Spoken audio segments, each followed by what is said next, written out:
BJP सरकार है वो तो बोलती है कि हमने एजुकेशन के लिए बहुत सारे काम करें। धरातल पे कहाँ कार्य दिख रही है? वो सरकार खुद अनएजुकेटेड पॉलिटिशियन से बनी हुई है। जब चुनाव आते हैं तो सरकार एक प्रोपेगेंडा फैला देती है कि हम हिंदू हैं, हिंदू खतरे में, 5 किलो राशन मुफ्त मिल रहा है, इसके कारण लोग वोट कर रहे हैं। तो सरकार तो चाहती है कि जितना यूथ ना पढ़े उतना हमारे लिए बेहतर है। देश में सबसे बड़ी प्रॉब्लम क्या है अभी, एजुकेशन या अनएम्प्लॉयमेंट? तो बच्चे हैं यहाँ का सेंटर दे रहे 300 किलोमीटर दूर, 300-500 किलोमीटर दूर सेंटर भेजा है। रिफॉर्म के नाम पर डिफॉर्म शुरू हो गया। कि वेस्टर्न कल्चर अपना लेने से कुछ नहीं होता है। आज भी बच्चे आए दिन खाने के लिए तरस रहे हैं, उनको कैसे शिक्षा मिलेगी? रिजर्वेशन बिल्कुल होना चाहिए, क्योंकि जो बच्चे साथ में पढ़ रहे हैं वहाँ डिस्क्रिमिनेशन नहीं है, लेकिन वही बच्चे जब गाँव चले जाते हैं तो वहाँ डिस्क्रिमिनेशन। बिहार के बिना किसी राज्य का कार्य नहीं चलता है। और ये भीम आर्मी सिर्फ नाम नहीं है, अभी ब्रांड हो चुका है। एक तरफ डॉक्टर को भगवान कहा जाता है, लेकिन आए दिन क्या होता है, आजकल डॉक्टर डाकू बन रहे हैं। आज के हमारे गेस्ट हैं कौशल कुमार, जो कि एक बहुत छोटे से गांव से आते हैं बिहार के, और उन्होंने अभी तक 3 महीने में 12 अम्बेडकर पाठशाला शुरू करी है। और उनका सपना है 100+ खोलने का। मात्र 400 रुपये महीने की फ़ीस में ये बच्चों को बेहतर से बेहतर एजुकेशन प्रोवाइड करते हैं। और आज हमने इस एपिसोड में बातचीत करी है कि कैसे सरकार नाकामयाब हो रही है एजुकेशन को लेकर, कोई पॉलिटिशियंस क्यों नहीं बात कर रहा, और इनके आने वाले फ्यूचर में क्या प्लान है। तो लास्ट तक देखना इस एपिसोड को। Let's begin. नवोदय से दिल्ली यूनिवर्सिटी का सफ़र कैसा था? और वाकई जो सफ़र था वो एक अलग दृश्य, मतलब जिस नवोदय विद्यालय जहाँ से हमारा स्कूलिंग हुआ, उस प्लेटफॉर्म से लेकर दिल्ली यूनिवर्सिटी तक पहुँचना अपने आप में एक काबिल तारीफ़ थी कि हमें जो शिक्षा दिया गया नवोदय विद्यालय में, उसी शिक्षा के कारण दिल्ली यूनिवर्सिटी तक हम पहुँच पाए। और दिल्ली यूनिवर्सिटी का भी सफ़र बहुत लाजवाब रहा, जहाँ कॉलेज में पढ़ना और सारा चीज़ करते हुए। कौन से कैंपस में थे आप? साउथ कैंपस में थे हम, श्री अरविंदो कॉलेज। तो अरविंदो कॉलेज कैसा, आप उसके बारे में कुछ बताइए। अरविंदो कॉलेज अच्छा है, और वहाँ का जो फैकल्टी था बहुत तगड़ा फैकल्टी थी, जो जिनका जैसे इंग्लिश का भी हो गया, मतलब सारे टीचर्स वेल क्वालिफाइड थे। तो डीयू का तो इलेक्शन बहुत फेमस है, पूरे इंडिया में फेमस है। तो आपने वहाँ पे क्यों नहीं ज्वाइन करी पॉलिटिक्स? अपने बिहार में आके ही क्यों शुरू करी? एबीवीपी है, एनएसयूआई है, ऐसी बड़ी बड़ी पार्टीज है वहाँ पे। हमने बिहार में इसलिए सोचा क्योंकि बिहार में बहुत सारे ऐसे इलाके हैं जहाँ के बच्चे अभी भी पिछड़े हुए हैं। अच्छा। और वहाँ बहुत सारे इलाके ऐसे हैं जो अभी पिछड़ा हुआ है, उसको आगे आने में और समाज के बच्चों को शिक्षा के लिए आगे बढ़ाने के लिए वो परफेक्ट जगह लगा। इसलिए हमने दिल्ली में ना शुरू करके बिहार में सबसे पहले अपने ज़िला से शुरुआत किया हूँ, ताकि वहाँ कुछ परिवर्तन दिखे जो आगे जाकर मतलब एक रोल मॉडल टाइप का बने और लोगों को लगे कि ये कुछ कर सकता है। अम्बेडकर पाठशाला शुरू करी है। जब हमने अम्बेडकर पाठशाला का शुरुआत किया तो हमारे घर वाले, मैंने पहले ही बताया कि हमारे घर वाले सभी शिक्षा के लिए उतारू है और शिक्षा के रूप में कार्य कर रहे हैं। हमारी मम्मी पेशे से शिक्षिका है, तो उस नाते से जब हमने ये अम्बेडकर पाठशाला का शुरुआत किया तो सारे लोग उसमें बढ़ चढ़ कर हिस्सा लिए और हमारा सहयोग किए कि अपने समाज के बच्चों के उत्थान के लिए इस पाठशाला का शुरुआत किया जा रहा है। पाठशाला शुरू करने का आइडिया आपके दिमाग में कैसे आया? अम्बेडकर नाम ही क्यों? अम्बेडकर नाम इसलिए क्योंकि अम्बेडकर के विचारधारा पे चलने वाले में से आते हैं और अम्बेडकर के विचारों से हम प्रभावित हैं। इसलिए कि अम्बेडकर महापुरुषों में गिना जाता है, जिनका लिखा हुआ संविधान है, जिनके बनाए गए रास्ते पे हम लोग चल रहे हैं। इसलिए हमने अम्बेडकर पाठशाला चुना और अम्बेडकर नाम से अम्बेडकर पाठशाला शुरुआत किया।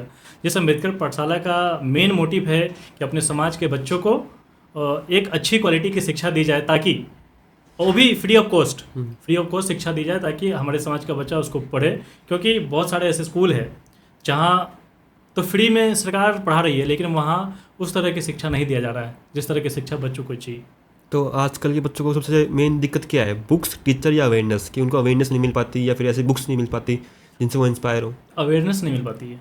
अवेयरनेस के कारण क्या होता है कि अगर जिसको जानकारी ही नहीं है वो आगे क्या करेंगे। तो सबसे ज़्यादा मेरे ख्याल से कि बच्चों में अवेयरनेस होगी, बच्चा खुद ब खुद सारा सिस्टम में वो अपने आप को कोलैबोरेट कर लेगा।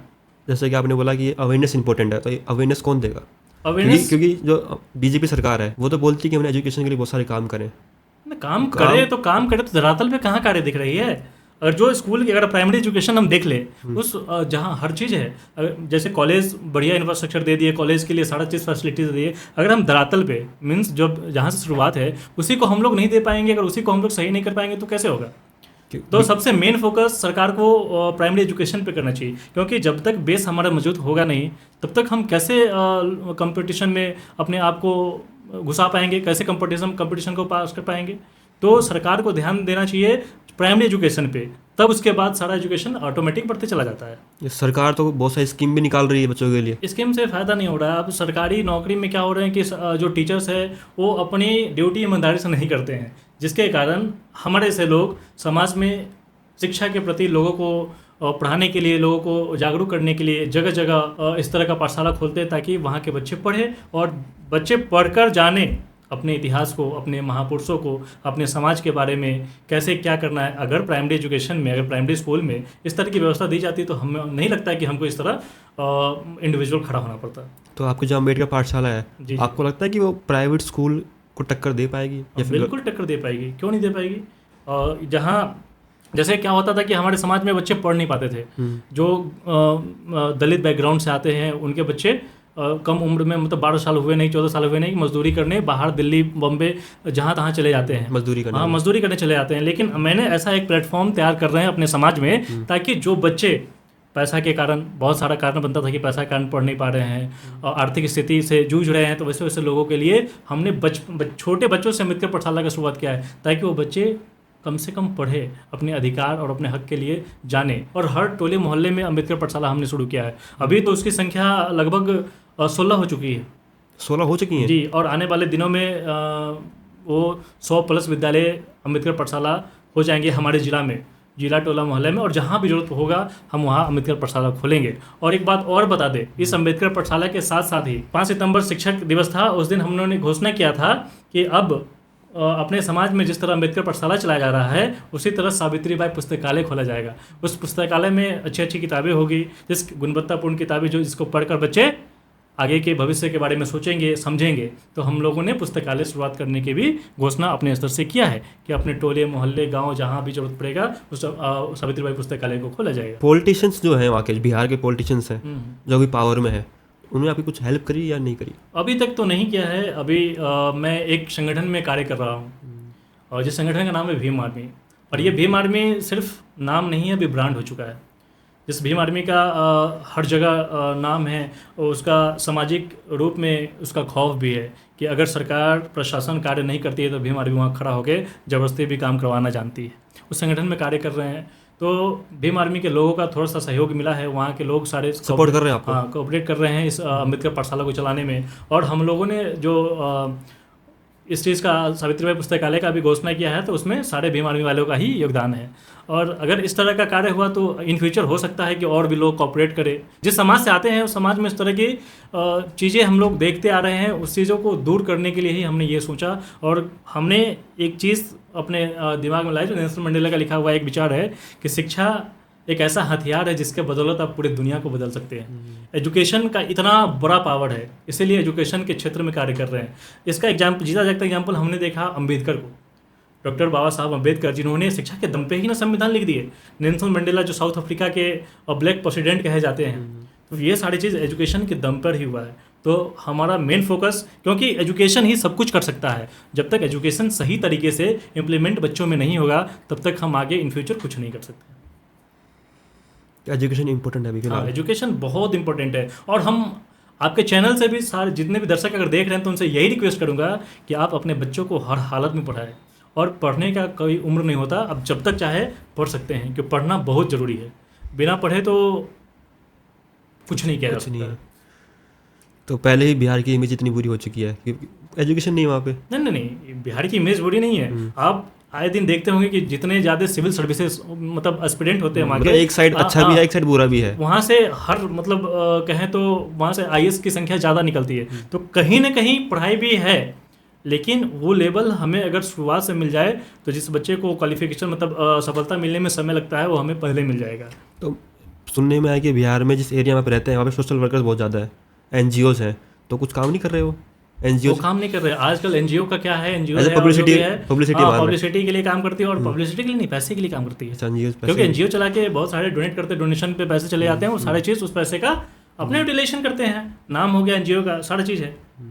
तो आपको ये मोटिवेशन कहाँ से मिली इतना सब करने के लिए, छोटे छोटे बच्चों के लिए? ये मोटिवेशन जिस बैकग्राउंड से आ रहे हैं, जिस समाज से आ रहे हैं, वहाँ के लोगों को, वहाँ के बच्चों को, वहाँ के सारी चीज़ों को देखते हुए हम जहाँ तक पहुँचे, वो सारे चीज़ों को करते हुए तब जाके हमने सोचा, और अपने महापुरुषों के जीवनी के बारे में पढ़ने के बाद, कि कितने महापुरुष हुए जो पूरे जीवन बिता दिए, और उसी में ये सारी चीज़ों को देखते हुए हमें ये मोटिवेशन मिली, और ये मोटिवेशन मिलती है कि हमें कुछ अच्छा करना चाहिए।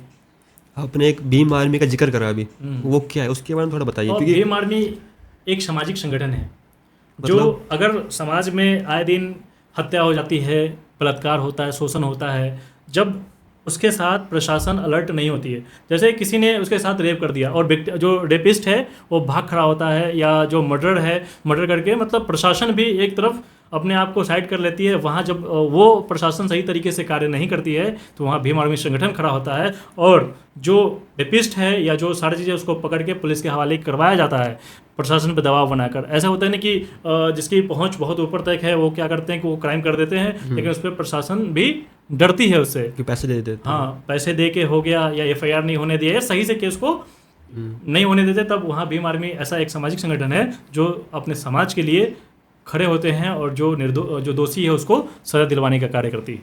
तो भीम आर्मी बिहार में है या फिर साउथ ईस्ट वेस्ट कहाँ पे है ये? पूरे इंडिया में है? भीम आर्मी पूरे इंडिया में, पूरे भारत में है।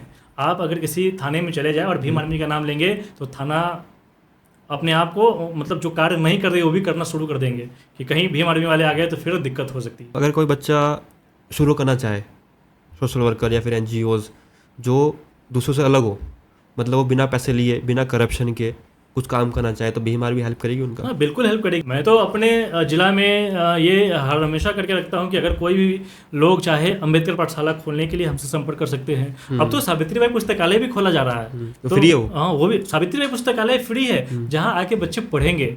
एक अलग वातावरण बनाने का कोशिश हम लोग कर रहे हैं कि ताकि वो वातावरण उस समाज के बच्चों को सबसे अलग तैयार करे। जो आजकल की यूथ है वो पॉजिटिव साइड बहुत कम जा रही है और नेगेटिव साइड बहुत ज़्यादा, जैसे नशे, ड्रग्स, गलत नेगेटिविटी, सोशल मीडिया पे पता है आपको कैसा चलता है आजकल। तो उनके लिए आपको कुछ कहना चाहेंगे? हाँ, उनके लिए यही कहना चाहिए कि एक साइड आप अच्छे काम कर रहे हो, लेकिन वो बच्चे बड़े होने के बाद गलत तरफ चले जाएंगे, फिर तो फायदा नहीं होना उस चीज़ का। भाई मैं एक बात बता देता हूँ कि इस तरह की जो बच्चे लत के शिकार हुए थे, नशे के शिकार हुए थे, जिला में एक जगह पता चला कि वहाँ के छोटे छोटे बच्चे 10 साल के, 12 साल के बच्चे, 8 साल के बच्चे गांजा पी रहे हैं, सुलेशन आता है वो पी रहे हैं, इस टाइप का। तो हम लोगों ने एक मुहिम चलाई वहाँ पे, और जाके वहाँ मीटिंग करके उस सार जो बच्चे इस तरह के नशे कर रहे थे उन लोग से बात करके समझा बुझा कर वहाँ इस चीज़ को हमने ख़त्म किया है। और हम आज के जनरेशन के बच्चों से भी निवेदन करेंगे कि इस तरह की काम ना करे जिससे अपने समाज, अपने घर, माँ, परिवार सबको बर्बाद होना पड़े, क्योंकि नशा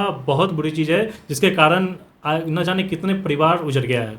तो हम लोगों से निवेदन करेंगे कि इस तरह के कार्य ना करें जिससे आने वाली पीढ़ियाँ बदनाम। नहीं, आजकल के बच्चे बोलते हैं कि हमें वेस्टर्न कल्चर अपनाना चाहिए, वेस्टर्न तो उनको मुझे लगता है कि एजुकेशन पता ही नहीं कि वेस्टर्न कल्चर होता क्या है। जी हाँ, वो बिल्कुल सही बात है कि वेस्टर्न कल्चर अपना लेने से कुछ नहीं होता है जब तक हम सारा चीज़ पहले से सही और सिस्टमेटिक ना कर ले।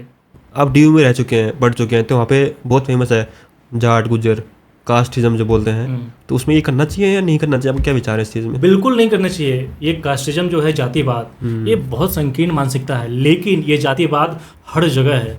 आप एक गांव के छोटे से वार्ड से लेकर आप बड़े लेवल तक ले जाइए, कॉलेज, जहां भी जिस फील्ड में जाइए वहां जातिवाद भरा पड़ा है, और ये जातिवाद बिल्कुल नहीं होना चाहिए। तो कैसे खत्म और करेंगे? हम जातिवाद की परिभाषा एक बताए, जैसे हमने अभी एक स्कूल खोला है जिस स्कूल का मोटिव है कि कोई भी बच्चे पढ़ सकते हैं कम फीस में, मात्र नॉमिनल फी में। जो लोग कहते हैं ना कि एक प्राइवेट स्कूल खोला गया है, जो लोग कहते हैं कि हम प्राइवेट स्कूल में पढ़ा नहीं सकते हैं, उस प्राइवेट स्कूल में पढ़ाने के लिए 400 रुपये में स्कूल खोली गई, स्कूलिंग, जहाँ 400 रुपये मात्र? एक मजदूर की रोज 500 रुपये की है, अगर दिहाड़ी कहते हैं जिसको, 500 रुपये है। तो अगर एक दिन की अपना जो क्या बोलते हैं मजदूरी है, दिहाड़ी है, अगर अपने बच्चे को दे देता है तो उनका बच्चा 1 महीना फ्री ऑफ, 1 महीना 400 रुपये में पढ़ लेगा। तो हमने इस चीज़ को शुरू किया। जिस स्कूल को खोला उस स्कूल में भी इस तरह की डिस्क्रिमिनेशन, इस तरह की जातिवाद आ गई। एक आंटी को हमने रखा खाना बनाने के लिए, एक कुक जो थी, कुछ दिनों बाद शायद उसको पता चला कि ये जो स्कूल है ये दलितों का है। ये स्कूल में सारे कैटेगरी के लोग पढ़ते हैं, लेकिन तो वो बताने लगे कि मैं अब खाना नहीं बनाऊंगी क्योंकि मतलब वो OBC कैटेगरी में आती है, और जो SC कैटेगरी के बच्चे हैं कि मैं SC कैटेगरी के बच्चों के लिए खाना नहीं बनाऊंगी क्योंकि तुम हमसे नीचे जाते हो। अच्छा, इस तरह की डिस्क्रिमिनेशन बच्चों में फैलाया गया। फिर उनको हम लोगों ने समझा बुझा कर साइड किया कि इस तरह करेंगे तो स्कूल कैसे चलेगा। जिस चीज़ को ख़त्म करने के लिए हमने विद्यालय खोला है, उसी में आप इस तरह की बातें करेंगे तो कितनी गलत बात है। जी, और ये जातिवाद हर जगह भरा पड़ा है। ये बहुत जगह है। जी, तो कुछ कर रहे हैं आप इसके लिए खत्म करने के लिए? जातिवाद खत्म करने का सबसे मेन जरिया है एजुकेशन, शिक्षा। लेकिन जो लोग शिक्षित हो जा रहे हैं वो भी जातिवाद करने में कम कसर नहीं छोड़ते हैं। जैसे जो लोग हमारे साथ अगर दिल्ली यूनिवर्सिटी में पढ़े हैं वो हमारे साथ है, वो किसी भी कास्ट के लोग हैं, वो देख ली कि अगर ये हमारे साथ पढ़ रहा है तो कहीं ना कहीं सारे। लेकिन वही जो साथ में पढ़ा है अगर वही गांव समाज में जाता है और वो हमारे गांव समाज का है तो वहाँ डिस्क्रिमिनेशन करता है कि you are from lower category. इस तरह की भावना, इस तरह के डिस्क्रिमिनेशन किया जाता है। जो बच्चे, जो साथी अगर साथ में, मतलब हमारे गांव का मान लीजिए दो है, एक समझ लीजिए कोई एक एससी कैटेगरी से है और एक मतलब अपर कास्ट से है, तो आप शहर में हैं वहाँ ठीक है, वहाँ आपके साथ खाएंगे पिएंगे, रूम में भी रहेंगे। लेकिन वही जब गांव में जाते हैं, अगर कहीं सामूहिक भोज हो रहा है तो वहाँ डिस्क्रिमिनेशन कर देंगे। उसके लिए अलग व्यवस्था, दलितों के लिए अलग व्यवस्था। देश में सबसे बड़ी प्रॉब्लम क्या है अभी, एजुकेशन या अनएम्प्लॉयमेंट? देश में तो अनएम्प्लॉयमेंट बहुत बड़ी अभी प्रॉब्लम है, जिसमें बहुत सारे बच्चे पढ़ लिख लिए हैं, उसको रोजगार नहीं मिल रही है, सरकार वैकेंसी आप बता रहे हैं एजुकेशन की प्रॉब्लम है। इस एजुकेशन पे प्रॉब्लम तो लोअर प्राइमरी पे तो है ही, लेकिन जो कहीं से किसी भी तरह से पढ़ लिख लिए उसके लिए रोजगार नहीं है, सरकार वैकेंसीज नहीं निकाल रही है, जिसके कारण बहुत सारे लोग बेरोजगार भरे पड़े हैं, जिनको कंपनी में 8,000 10,000 के महीने पे कार्य करना पड़ रहा है। जी, अनएम्प्लॉयमेंट भी बहुत बड़ा मुद्दा है। जो सरकारी जॉब्स निकालती हैं वो पेपर लीक हो जाते हैं। हाँ, ये पेपर लीक का मुद्दा एसएससी वाला भी जो हुआ था, हर चीज में आप देख लीजिए। और यहाँ तक तो छोड़िए, पेपर लीक तो हो ही जाते हैं और पहले से सेटिंग हो जाती है पेपर की और फाइनल लिस्ट में नाम आने की, यहाँ तक सेट लोग कर लेते हैं। यहाँ तक लोग अपनी पहुंच बना रखी है कि भाई इतने पैसा दो आपकी नौकरी फिक्स। पैसे में नौकरी। तो जो रियल जो लोग होंगे, जो रियल जो पढ़ने वाले लोग बच्चे होंगे, क्या उनको नौकरी मिल पाएगा अगर इस तरह के लोग करेंगे, कहीं से पैसे लगा के क्या कुछ करके अपने आप को एक सीट फिक्स कर ले? तो ये बहुत बड़ी मुद्दा है। और छोड़िए, सरकार कैसे पीछे नहीं धकेल रही है किसी चीज़ का एग्जाम लेने के लिए। मान लीजिए एसएससी का एग्जाम कंडक्ट कर रहा है तो बच्चे हैं यहाँ का सेंटर दे रहे हैं 300 किलोमीटर दूर, 200 किलोमीटर दूर। अब जो गरीब परिवार का है, जो गरीब फैमिली का है, वो कैसे वहाँ पहुँच पाएगा? एक तो फॉर्म भरने में पैसे, वहाँ जाने में किराया, अगर मान लीजिए दूर है वहाँ फिर एक रूम लेके एक दिन रहने का, स्टे का कहाँ से खर्चा आएगा? बहुत सारे लोग तो परीक्षा नहीं दे पा रहे हैं, परीक्षा देने से रह जा रहे हैं ना। मान लीजिए कि यहाँ से आप 300 किलोमीटर दूर फेंक दिया जा रहा है तो बहुत तो ये सोच के रह जाती है कि उसके पास पैसा नहीं है कि जाएंगे तो परीक्षा दे या नहीं दे। तो बहुत सरकार का तो ये भी एक गलत अवधारणा बना लिया है, गलत धारणा रखा हुआ है कि इस तरह करके बहुत सारे बच्चों को क्या बोलते हैं, परीक्षा देने से भी वंचित रखा जा रहा है। ये भी सरकार का ही पॉलिसी है। कंपटीशन कम हो जाएगा। हाँ, कंपटीशन कम हो जाएगा। लोग बाद में नहीं कहेंगे कि हमने इतना नौकरी ये सरकार का ये बहुत बड़ा मुद्दा चल रहा है। स्कैम कहेंगे इसको स्कैम ही कहेंगे ना। तो कि आप किसी बच्चे को 300 किलोमीटर दूर भेज दे रहे परीक्षा देने के लिए। अब बिहार की मैं बात बता दूं, डीएलएड का एग्जाम अभी हो रहा था, अब शिवहर जिला के लड़कियों का भागलपुर जिला में दे रहा है, जो लगभग 250 किलोमीटर दूर है। आप बताइए, एक एग्जाम के लिए 3 दिन आदमी कहाँ से बर्बाद करेगा? 3 दिन के लिए पैसा कहाँ से आएगा? ये सरकार की चाल है जो लोगों को पीछे धकेलने के लिए, बच्चों को पीछे धकेलने के लिए कार्य कर रही है। ये दूर होना चाहिए। दूर तो होना चाहिए, लेकिन कैसे होगा वो तो समझ में नहीं आ रही। क्योंकि आज के टाइम में पैसा इंपॉर्टेंट दे रहा है, क्योंकि पैसा दो नौकरी लो। जो बच्चा पढ़ रहा है दिन रात, तो अभी 24/7 लाइब्रेरी में बैठ रहा है, कोचिंग ले रहा है, स्कूल में बढ़िया स्कूल में पढ़ रहा है, बड़े यूनिवर्सिटी पढ़ रहा है, उसको तो नुकसान नहीं है। बिल्कुल नुकसान है। जो रियल स्टूडेंट है वो नहीं ले पा रहे हैं ना। ये सरकार की नाकामी ही कहेंगे ना। जो सत्ता में बैठे हैं उनको ये ध्यान रखने की जरूरत है ना, जो सत्ता में है, सत्ता में काबिज होकर बैठ गए हैं। क्योंकि लोग सरकारी नौकरी के पीछे ज़्यादा भागते हैं और सरकारी नौकरी मिल जाए, लोग सोचते हैं ना कि एक मेंटलिटी बना के रखा है, एक धारणा बना के रखा है कि ये मतलब नौकरी मिलने के बाद सरकारी नौकरी आराम ही आराम है। तो जो काम ईमानदारी से अगर किया जा सकता है उसको भी लोग ईमानदारी से नहीं करते हैं, जिसके कारण आए दिन इस तरह की घटना देखने को मिल रही है। आपको क्या लगता है कि जो हर प्रोफेशन के लिए क्वेश्चन तैयार की जाते हैं सरकार खुद अनएजुकेटेड पॉलिटिशियन से बनी हुई है? हाँ, ये है कुछ क्वालिफिकेशन होनी चाहिए कोई। जैसे आपने जो बोला कि हर प्रोफेशन के लिए क्वालिफिकेशन की जरूरत होती है, लेकिन पॉलिटिशियन के लिए क्वालिफिकेशन मायने नहीं रखती है। ये बहुत सोच समझकर बनाया गया था ताकि समाज, क्योंकि मैक्सिमम लोग पढ़ा लिखा नहीं, अगर हम सिर्फ पढ़े लिखे लोगों को मौका दे दे राजनीति करने के लिए, चुनाव लड़ने के लिए, तो ये जो चाहिए वो नहीं हो पाएगा। तो जो बनाया गया उसमें बताया गया कि चुनाव राजनीति में कोई भी लोग आ सकता है, चाहे वो पढ़ा लिखा हो या नहीं हो। मतलब राजनीति के बेस्ट ग्राउंड को इसलिए तैयार किया गया कि ताकि सारे वर्ग के लोग पार्टिसिपेट कर सके। अगर क्वालिफिकेशन वहाँ पे रख दिया जाता तो हमारे समाज, जो दलित समाज के हैं, तो बहुत तो पढ़े लिखे नहीं है, फिर वो नहीं, कैसे जो- पार्टिसिपेट करते हैं? जो दलित समाज का पढ़ा लिखा युवा जैसे आप हो, हाँ, तो आप पढ़े लिखे हो तो आप जा सकते हो। तो अब न पढ़े लिखे हैं आप, बहुत सारे समाज में आप चलेंगे जहाँ आज भी बच्चे आए दिन खाने के लिए तरस रहे हैं, उनको कैसे शिक्षा मिलेगी? आप गांव के किसी भी गांव में जिसके पास घर नहीं है, सड़क पे रहने को बेताब है, वो लोग कैसे कैसे इस चीज़ को इम्प्रूव कर पाएंगे? जब सब बराबर आ जाएगा, हर चीज़ सारा चीज़ हो जाएगा, तब तो इम्प्रूव करने में कोई दिक्कत नहीं है। लेकिन अभी भी धरातल पे देखेंगे तो बहुत सारे लोग के पास घर नहीं है, बहुत सारे लोग तो आज खाते हैं कल के लिए जगते हैं। इस तरह की नौबत है। रिजर्वेशन एक बहुत टॉपिक है कि रिजर्वेशन होना चाहिए नहीं होना चाहिए। रिजर्वेशन बिल्कुल होना चाहिए। रिजर्वेशन क्यों नहीं होगा? रिजर्वेशन बिल्कुल होना चाहिए। एक तरफ आप देखेंगे कि रिजर्वेशन क्यों नहीं होना चाहिए। रिजर्वेशन इसलिए होना चाहिए ताकि हर समाज के वर्ग का बच्चा हमारे ऊपर एक बराबर पैदाने पे आके लड़ सके, क्योंकि आज भी शोषण किया जाता है दलितों का जात के नाम पे। जिस दिन जात के नाम पे शोषण होता है उस दिन तो रिजर्वेशन नहीं दिखता है।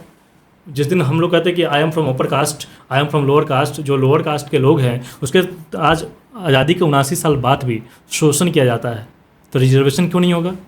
क्यों नहीं होना चाहिए? तो जो लोग मना कर रहे हैं उनकी मेंटेलिटी क्या होगी? उनकी मेंटेलिटी अब अभी एक बहुत अच्छा कंसेप्ट चला है कि सारे लोग कहते हैं कि हम हिंदू है। हिंदू मुस्लिम भी चलता है आजकल। जब हिंदू मुस्लिम की बात आती है तब हम अपने आप को बहुत बड़ा अपने आप को डिफाइन करते हैं कि तुम किसी भी जात का हो, तुम हिंदू हो, आई एम हिंदू सनातनी है। लेकिन जब अपने समाज में बात आती है तब आप वहाँ आप अपने आपको अपर कास्ट कहते हो, सामने वाले को लोअर कास्ट कहते हो। ये कैसा अगर मान लो हम एक ही अगर सब हिंदू है तो फिर हर जगह हिंदू होना चाहिए।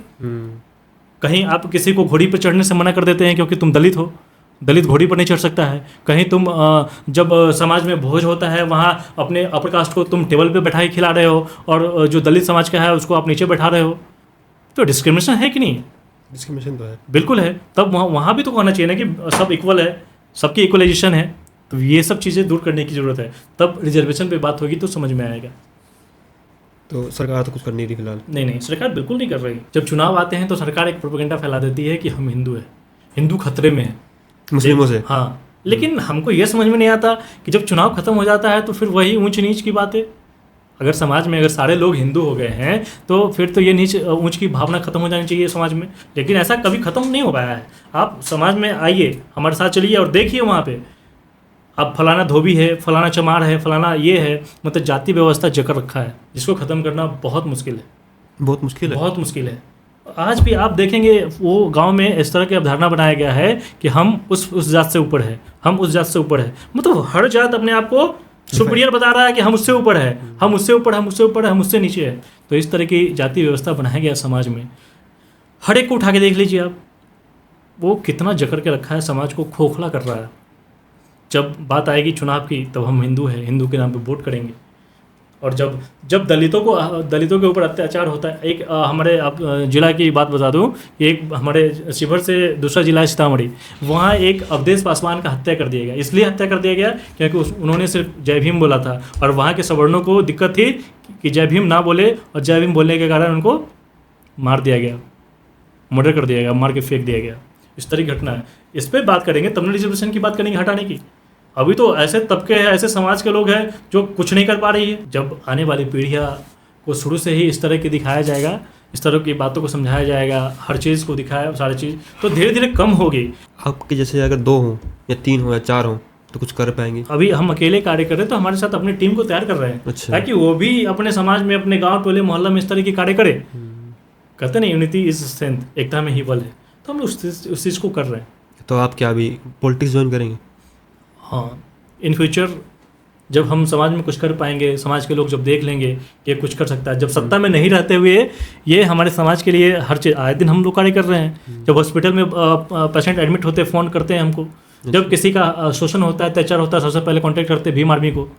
हर चीज़ है। तो अभी संगठन में है, इन फ्यूचर हो सकता है कि हम पॉलिटिक्स में आए और अपने समाज को बहुत आगे तक ले जाए। आप नवोदय जैसे स्कूल में पढ़े हैं, तो वहाँ पे हुआ है कभी डिस्क्रिमिनेशन आपके साथ? नहीं, नवोदय विद्यालय में कभी डिस्क्रिमिनेशन नहीं हुआ, वहाँ जाति व्यवस्था थी ही नहीं। मैं बोला ना आपको कि जो बच्चे साथ में पढ़ रहे हैं वहाँ डिस्क्रिमिनेशन नहीं है, लेकिन वही बच्चे जब गाँव चले जाते हैं तो वहाँ डिस्क्रिमिनेशन है। वहाँ उस तरह की भावना है, वहाँ उस तरह की मेंटलिटी है। आप देखेंगे साथ में पढ़ रहे हैं नो डिस्क्रिमिनेशन, साथ में खाएंगे पिएंगे, लेकिन वही बंदा जब गांव में जाता है तब अपने फादर के कारण, सोसाइटी के कारण वो आपसे भेदभाव कर देगा, you are from lower caste. गांव में जाने के बाद उसका मेंटालिटी चेंज हो जाता है, समाज में जाने के बाद वहाँ के अपने भगत उसमें अपने आप को ढाल लेते हैं, वहाँ आपके साथ खड़े नहीं होंगे, वो आपके साथ खाना नहीं खाएंगे। तो बच्चे को तो स्कूल में थोड़ा रहना भाई, पूरे समाज में ही रहना है, बात तो सही है। तो जो हम लोग को सिखाया गया वो समाज में उतारने के लिए तो आज खड़े कर रहे हैं कि ताकि सारे लोग अपने आप को मतलब एक चाल ढाल में ढाल ले, ताकि किसी को ये ना लगे कि हम ऊपर है तुम नीचे हो।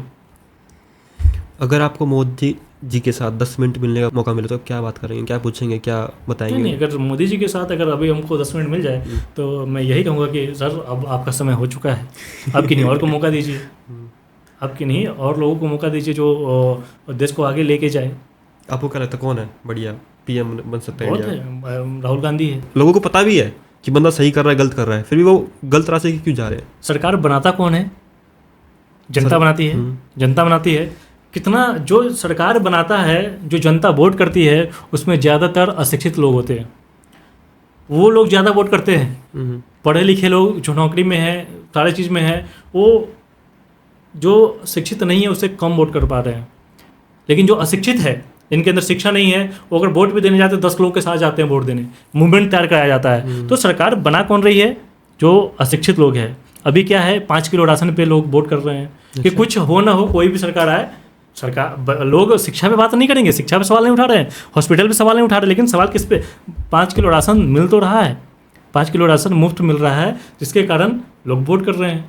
बहुत सारे पॉलिसीज मतलब होता है ना, चुनावी प्रलोभन दे दिया गया है, उस चीज़ पे है। तो सरकार बना रही है अशिक्षित लोग, जो इसके अंदर शिक्षा नहीं है। पढ़े लिखे लोग तो बहुत कम है ना, कितना संख्या है, कितना % है? अभी राहुल जी ने वोट चोरी भी जी करा अभी था, पर्दाफाश किया है ना, पर्दाफाश करा है, तो है बिल्कुल। कुछ ना कुछ तो गड़बड़ है सरकार में, गड़बड़ तो है कहीं ना कहीं जी जी, गरीबों की फायदा उठाया जा रहा है। बिल्कुल उठाया जा रहा है, ये हकीकत है। आप चुनाव में वोट ज़्यादा कौन करता है? जो लोग पढ़े लिखे नहीं, जो लोग पढ़े लिखे नहीं हैं, जो अशिक्षित है, ये लोग ज़्यादा वोट कर रहे हैं, ये लोग सरकार बना रही है। हम लोग के हाथ में सरकार बनाना है का? अगर पढ़े लिखे लोग बनाते सरकार तो हमको नहीं लगता कि फिर सत्ता में कभी आप आते हो। तो एक तो सारा चीज़ प्रोपेगेंडा फैलाया गया है ना, तो कभी ठीक होगा ये प्रोपेगेंडा? क्यों नहीं ठीक होगा? परिवर्तन तो संसार का नियम है, आज नहीं तो कल परिवर्तन होगा ही। तो इससे क्या यूथ तो खराब हो रही है, क्योंकि जो गवर्नमेंट जॉब्स हैं, पहले सरकार पेपर यूथ खराब हो रही है। यूथ तो खराब क्यों नहीं होगी? आप आए दिन हम आपको देखने को मिलेंगे ऐसे ऐसे बच्चे आपको मिलेंगे स्टेशन के पास, कहीं कहीं खुद से इंजेक्शन भोगते हैं नशे की। खुद से इंजेक्शन, अगर मान लीजिए वो बेन से अगर कहीं और चला जाए, खुद से अपने आप को इंजेक्शन दे रहे हैं, वो भी ड्रग्स वाला या नशा का सारी चीज़। इस तरह के लोग हैं। उसकी पढ़े लिखे हो? नहीं, पढ़े लिखे नहीं, बिल्कुल अशिक्षित है।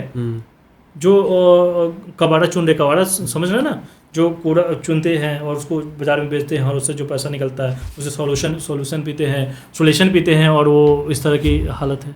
आप यूथ देखिए कहाँ जा रहा है। आने वाली जनरेशन जो है, यूथ है, उसको क्या बोलना चाहोगे, क्या एडवाइस देना चाहोगे आप कि किस राह पे चले? आज जैसे यूथ है उनको मैं यही कहना चाहूँगा, एडवाइस देना चाहूँगा, सलाह देना चाहूँगा कि आप अच्छे से पढ़ाई करें, और जो पढ़ाई करके निकल गए हैं अगर उनकी सारा चीज़ सही है तो वो पॉलिटिक्स ज्वाइन करे और अपने समाज को बदलने के राह पे चले। जगह जगह शिक्षा के लिए लोगों को जागरूक करे, ताकि आने वाला 5 साल बाद हमारा भविष्य कुछ और हो। पॉलिटिशियंस क्यों नहीं चाहते कि लोग पढ़ें लिखें? पॉलिटिशियंस उनको ना पढ़ा के उनके फ़ायदे क्यों उठा लेते हैं? ये बल्कि उनको पढ़ा लिखा के उनको अच्छा एनवायरनमेंट देके उनको आगे क्यों नहीं बढ़ाते? वो पॉलिटिशियन चाहते हैं कि ना पढ़े। अगर जब बंदा पढ़ने लगेगा तो वो तो सवाल पूछेगा सरकार से। अगर आए दिन अगर हमारे साथ कुछ होगा तो हम सवाल करेंगे ना। तो सब सरकार तो चाहती है कि कोई सवाल ना करे, हम जो काम कर रहे हैं, कार्य कर रहे हैं वो होने दे, चाहे वो गलत हो सही हो। तो सरकार तो चाहती है कि जितना यूथ ना पढ़े उतना हमारे लिए बेहतर है। ये कम से कम वोट का काम तो आ रहा है, हमें सत्ता में तो ला रहा है। ये सरकार कभी नहीं चाहती है, क्योंकि जो बंदा पढ़ लिख लेगा वो सवाल पूछेगा ही पूछेगा हर हाल में। क्योंकि जब पढ़ने के बाद सबसे पहला माइंड में क्या आता है कि सवाल पूछने का ये हो जाता है, सवाल जानना कि आखिर ये हो रहा है तो आखिर क्यों हो रहा है। सवाल बजने लगेगा, सवाल लोगों के दिल और दिमाग में आने लगेगा, तो नहीं लगता कि सरकार खतरे में पड़ जाएगी। तो इसलिए सरकार चाहती है कि लोग ना पढ़े ताकि हमारे बोर्ड का काम आए और मजदूरी दिहाड़ी शोषण होते रहे और हमारा कार्य चलता रहे, हम सत्ता में बने रहे। आजकल रेप वगैरह ज़्यादा हो रहे हैं, रेप मर्डर। सुनने में आया था कि हरियाणा का भी जो हुआ था जी मनीषा वाला, तो सरकार ने अभी तक 2 हफ्ते हो गए उसके केस को डाइवर्ट ही करने की कोशिश कर रही है। क्यों आप वही ना, बहुत सारे ऐसे केस हैं, केसेस को उठा के देखेंगे। सरकार तो चाहती है कि बहुत सारे ऐसे केसेस जब होती है इस तरह की तो वहाँ मीडिया को रोक दिया जाता है ताकि मीडिया ना पहुंचे, कि सच्चाई ना दिखा दे। प्रशासन पुलिस लगा दी जाता है, बैरिकेड कर दिया जाता है कि ताकि इस चीज़ को दबाया जाए। सरकार नाकाम है, इसलिए इस तरह की अपने आप को प्रोटेक्शन के लिए इस तरह की यूज करते हैं। आज देखते ना, कभी किसान रोड पे उतर जाता है, इस चीज़ को भी देखिए। कभी कभी किसान प्रोटेस्ट में उतर रहा है, कभी अग्निवीर के लिए सारे स्टूडेंट, सारे लोग उतर गए थे। आखिर क्या हो रहा है? सबको आना वही है, लेकिन जिसके साथ जिस समय घटना घटती है वो लोग प्रोटेस्ट करते हैं। कर तो सब रहे हैं, कभी मुस्लिम लोग रोड पे आते हैं बिना से सीए के लिए, और दलितों के साथ तो आए दिन हो रहा है। तो इस चीज़ को लोग नहीं समझ पा रहा है। हर दिन जो शोषण हो रहा है, हर दिन लोग प्रोटेस्ट कर रहे हैं, कहीं ना कहीं सरकार से नाराजगी है तभी तो प्रोटेस्ट कर रहे हैं। तो ये लोग नहीं समझते हैं। चुनाव के समय सारे लोग भूलकर उनको सत्ता में ला देते हैं, फिर से वही काम। अभी दिल्ली की बात बता रहे हैं, जब बीजेपी की सरकार नहीं थी तो बोली थी कि सारे क्या बोलते हैं, जो झुग्गी झोपड़ी है उसको बिल्डिंग में तब्दील कर दिया जाएगा। आप जाके देखिए, जिनके भी घर थे उनको बुलडोजर से तोड़ दिया गया। आखिर वो लोग जाएंगे कहाँ? आप जो चुनाव से पहले वादा किए थे कि ये करेंगे वो करेंगे, अब कहाँ? ये तो होनी चाहिए थी ना, लेकिन नहीं हुआ। ये तो आए दिन की समस्या है। लोग चुनाव के समय तरह तरह की वादा कर देंगे, तरह तरह की प्रलोभन दे देंगे, और चुनाव जीत लेने के बाद करते क्या है? दिखते नहीं मुझे लगता। अभी जो बाढ़ आ रही है पंजाब हरियाणा दिल्ली में, कोई पॉलिटिशियन आया ही नहीं अभी तक उठ के। सब जब चुनाव आएंगे सब पूछेंगे, सब एक दूसरे के पैर पकड़ेंगे। एट दी एंड अपने यूथ ही इंप्रूव कर सकती है, जो कुछ कर सकती है, यूथ ही इंप्रूव कर सकती है। हाँ। अब एक क्या प्रोपेगेंडा फैलाया हुआ है कि चुनाव में, राजनीति में वो लोग नहीं आते हैं। कौन आते हैं? जो पढ़े लिखे नहीं है। एक फैलाया गया ना इस तरह की है कि जो पढ़ा लिखा है वो नौकरी करेगा, बड़े पोस्ट पे जाएगा, यूपीएससी तैयारी करेगा, सिविल सर्विस में जाएगा, आईएएस बन के देश की सेवा करेगा। और जो आईएएस बन जा रहे हैं वो कर क्या रहे हैं? और जो नेता है उनको जी सर प्रणाम सर कर रहे हैं, उनके पीछे पीछे फाइल लेके घूम रहे हैं वो ऑफिसर्स, आप इतना पढ़ने के बाद। लेकिन जो अयोग्य व्यक्ति है ना, राजनीति में न हिस्सा लेने के कारण जो आपसे कम योग्य व्यक्ति है वो हिस्सा ले लेता है, वो आपके ऊपर हावी हो जाता है। तो हम क्यों नहीं ऐसा व्यवस्था लाए जो पढ़े लिखा लोग नेतृत्व करे और समाज को एक अलग पैदान पे लेके जाए? लेकिन यूथ जब तक हिस्सा नहीं लेगा तब तक इस चीज़ को बदलना मुश्किल होगा। जब तक यूथ सामने नहीं आएगा तब तक अयोग्य व्यक्ति, जिसका योग्यता आपसे कम है, जो कुछ नहीं कर सकते हैं, वही चुनाव जीत के जाएंगे। कितने लोग चुनाव जीत जाते हैं? क्रिमिनल होते हैं वो चुनाव जीत जाते हैं। जो क्या बोलते हैं, मतलब सारा धारा लगा हुआ है, FIR है, सारे केसेस है, वो इस चीज़ को नहीं कर पा रहे हैं। तो ये सब चीज़ को दूर करने की जरूरत है, और ये सब चीज़ तभी दूर हो सकती है जब हमारे जैसे यूथ सामने चल कर आएंगे और चुनावी मुद्दे में जब राजनीति करेंगे और चुनाव लड़ेंगे, और जब संसद में पहुंचेंगे, विधानसभा में पहुंचेंगे, तो पूरे देश का माहौल बदलेगा। नहीं तो वही होगा जो हो रहा है। आपके दिमाग में ऐसा क्यों आया कि मुझे इसी फील्ड में जाना चाहिए? क्योंकि हर बंदे को अपनी लाइफ सिक्योर करनी होती है कि सब परिवार सेफ रहे, उसकी फैमिली सेफ रहे, एक ऐसी जॉब हो जो हर महीने तनख्वाह आ जाए, आराम से फैमिली चलती रहे। तो आपके दिमाग में ऐसा क्यों कि सरकार हेल्प करनी चाहिए लोगों की, बच्चों को पढ़ाना चाहिए? क्योंकि आप बोल रहे हो कि आपको कोई सपोर्ट तो कर नहीं रहा, आप और बोल रहे हो 2-3 साल से आप कर रहे हो इस फील्ड में, कोई सपोर्ट तो कर नहीं रहा। आपने कहा ना कि बहुत सारे लोग नौकरी के पीछे भागते हैं, तो हमारा ऐसा इंटेंशन नहीं था। हमारा ये सोचना था कि अगर हम नौकरी करते हैं तो अपने घर परिवार को सेव कर पा रहे हैं, वहाँ की दाल रोटी सब्जी सही होती है। लेकिन अगर हम इस क्षेत्र में आके लोगों को सेवा करते हैं, एजुकेशन के तौर पे कार्य करते हैं और लोगों को शिक्षा के रूप में आगे लेके जाते हैं, तो हम एक फैमिली नहीं, न जाने हज़ारों फैमिली को ठीक कर पा रहे हैं। तो हमने इस चीज़ को बड़े सोच समझ कर किया कि निर्णय लेने के बाद कि हमें ये पॉलिटिक्स करना चाहिए, ये राजनीति ज्वाइन करना चाहिए, और ये शिक्षा के क्षेत्र में कार्य करना चाहिए कि अपने समाज के सारे लोगों का घर परिवार ठीक हो सके। सिर्फ अपना परिवार, नौकरी से क्या होगा कि सिर्फ अपने फैमिली को ठीक कर पाएंगे। लेकिन जब हम इस क्षेत्र में हैं, जब समाज क्षेत्र में कार्य कर रहे हैं, शिक्षा के क्षेत्र में कार्य कर रहे हैं, तो सारे लोग, जितने भी लोग हमसे जुड़ेंगे, सब ठीक होंगे। तो ये ज़्यादा बेहतर है, और इसलिए हमने चुना कि ये चीज़ को करने में हमें खुशी मिलती है और लोग हमसे जुड़ते चले जाते हैं, और आए दिन लोगों में बदलाव हो रहा है। आपको लगता है हो रहा है? जी, दिख रहा है, हो रहा है। हाँ, आपको लगता है कि आने वाले टाइम में बदलाव होगा? बिल्कुल होगा। आने वाले दिनों में बदलाव नहीं, एक भूचाल आएगा जो पूरे सत्ता को पलट कर रख देगा। ऐसा मुझे लगता है। आजकल सरकारी स्कूल में क्या कंडीशन है, अब क्या लगता है कि सरकारी स्कूल भी पीछे हो चुके हैं? हाँ, बिल्कुल पीछे हो चुके हैं। अगर सरकारी स्कूल में व्यवस्था सही कर दिया जाए, टीचर्स सारे सही कर दिए जाए, क्योंकि सरकारी स्कूल में का अभी क्या है कि वहाँ टीचर्स पढ़ाते नहीं बच्चे को। अगर सारे टीचर्स अपनी ड्यूटी पढ़ाते नहीं है? हाँ, बिल्कुल नहीं पढ़ाते हैं। अगर सारे टीचर्स अपनी ड्यूटी ईमानदारी से करने लगे तो फिर हमारे ऐसे लोगों की स्कूल खोलने की जरूरत नहीं पड़ेगी। बच्चे सरकारी स्कूल में अगर टीचर सारे अपनी ड्यूटी ईमानदारी से निभाने लगे, जितने भी बच्चे जाते हैं वहाँ पढ़ने उसको पढ़ाने लगे, तो लगता है शिक्षा में बदलाव आएगी। लेकिन वो कर नहीं पा रहा है, जिसके कारण हमारे से लोग स्कूल खोल रहे हैं, जगह जगह पे अम्बेडकर पाठशाला चला रहे हैं। नहीं, कुछ बच्चे तो टीचर बनने की तैयारी करते हैं कि गवर्नमेंट टीचर लगेंगे। हाँ, फिर वो पढ़ाते क्यों नहीं सरकारी स्कूल में जाके? बहुत सारे लोग इसलिए करते नहीं क्योंकि वहाँ आराम मिलता है। आराम के लिए ही लोग गवर्नमेंट नौकरी के खोजते हैं कि ताकि सरकारी नौकरी मिल जाए, आराम से चेयर कुर्सी पंखे के नीचे बैठ जाए और अपने कार्य को मतलब सारा चीज़ करते रहे, आराम से सारा चीज़ चलता हर रहे। महीने सैलरी आती रहेगी। हर महीने सैलरी तनख्वाह मिल जाए, खाते में 31 तारीख को आ जाए, उसके बाद फिर 1 महीने शांति से। इसलिए नहीं पढ़ाते हैं क्योंकि वो देख रहे हैं कि पहले से जो टीचर नहीं पढ़ाया तो हम पढ़ाई की क्या करेंगे। वो इस तरह की ट्रेडिशन चलते आ रही है। इस चीज़ को दूर करने की जरूरत है। इस पर सरकार भी एक्शन ले और सही तरीके से इम्प्लीमेंट करे तो परिवर्तन होगा। कि लोग तो दो ही प्रोफेशन को बढ़िया मानते हैं, एक तो डॉक्टर्स, एक एजुकेशन, जो चेंज कर सकता है दुनिया को। एक तरफ डॉक्टर को भगवान कहा जाता है, लेकिन आए दिन क्या होता है, आजकल डॉक्टर डाकू बन रहे हैं। इलाज तो कर रहे हैं, जहाँ मान लीजिए विदाउट ऑपरेशन इलाज होने वाले हैं, वहाँ भी लोग ऑपरेशन करके इलाज करते हैं। अच्छा। ताकि ऑपरेशन के एवज में जो पैसा लगती है ऑपरेशन का 40 से 50, 1.5 लाख 2 लाख वो हो जाए। अगर हम मेडिसिन से ठीक कर देंगे तो वो पैसा तो नहीं आएगा। तो यहाँ भी धांधली है। गवर्नमेंट हॉस्पिटल का क्या हाल है? गवर्नमेंट हॉस्पिटल का हाल क्या है, वहाँ तो इलाज सही से नहीं होते हैं। वहाँ भी वही हाल है, वहाँ डॉक्टर बन के जाते हैं, उनको ड्यूटी करनी है, मान लीजिए 8 घंटे की ड्यूटी है, आए ड्यूटी करेंगे, घर। पेशेंट से कोई मतलब नहीं है। पेशेंट से कोई मतलब नहीं है। पैसे- पेशेंट जाते पैसे हैं, ले लेंगे। जो पेशेंट जाते हैं उनकी दवाई लिखेंगे, वो दवाई हॉस्पिटल में होगा नहीं। 8-10 दवाई लिखेंगे, उसमें 2 दवाई मिलेंगे हॉस्पिटल में, बाकी दवाइयाँ बाहर से कर दी। वो ऐसा जानबूझ के लिख देते हैं कि क्योंकि दवाई पे भी कमीशन मिलते हैं। इस तरह की धंधा हो रही है भाई। इस चीज़ को दूर करने के लिए सरकार ही कदम उठा सकती है। सरकार तो खुदा नहीं तो हमारे से यूथ आएंगे आगे, यूथ को आगे आने पड़ेगा। यूथ आएंगे और इन फ्यूचर बदलाव करेंगे।